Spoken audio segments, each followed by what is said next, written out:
大家好，我是老莫。面应该怎么发？什么样的发酵状态才是最合适的？很多朋友问这样的问题，不管是做包子还是做馒头，总是拿捏不好这个发酵状态。今天就详细分享一下发面的技巧。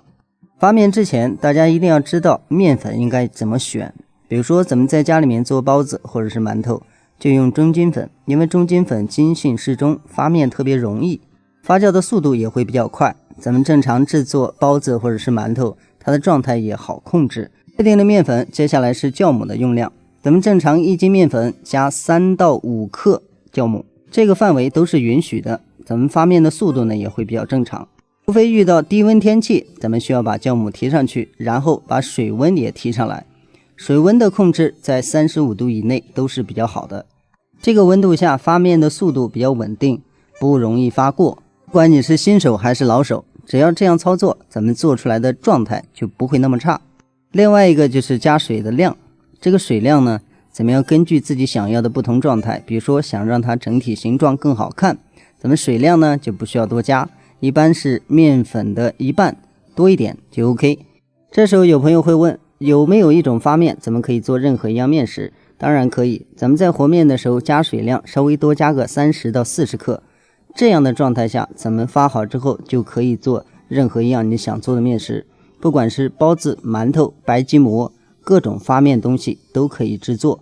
只是咱们在和发面这个中间一定要注意好，咱们在和成面团之后揉面的时候一定要把里面的干粉块揉干净，不要让它表面出现那种干粉块。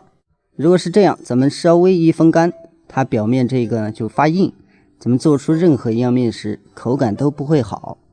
所以咱们和成面团之后一定要继续揉，把表面揉的没有任何干粉块，表面呢比较整洁，这样的状态才好。还有朋友会问，加上泡打粉这些东西咱们再来操作是不是一样的？其实整个过程都是一样的，只是最后结果它发酵的蜂窝状态不一样。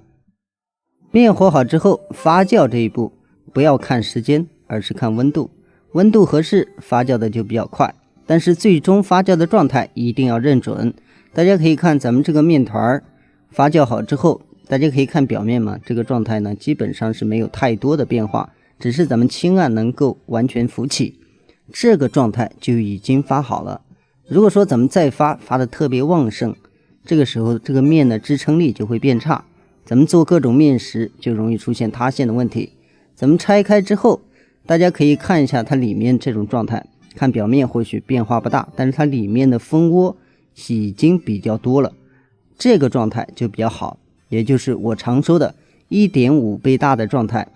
咱们打开之后也能闻见面的香味，就像咱们做好的馒头一样的味道。这个状态下不管做任何一样面食，咱们揉面也快，制作也快，所以就不容易发过，不容易出现问题。如果面团发过了，呈现的状态和味道就完全不一样。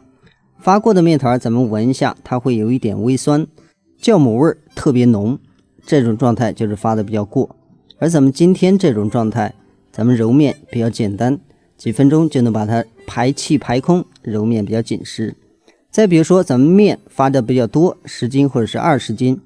咱们只要把这个发酵状态控制好，咱们后面在操作的时候它就不容易边做边发，这样就大大降低了咱们后期操作出现的事故问题。大家可以看，咱们把面揉好之后直接切开，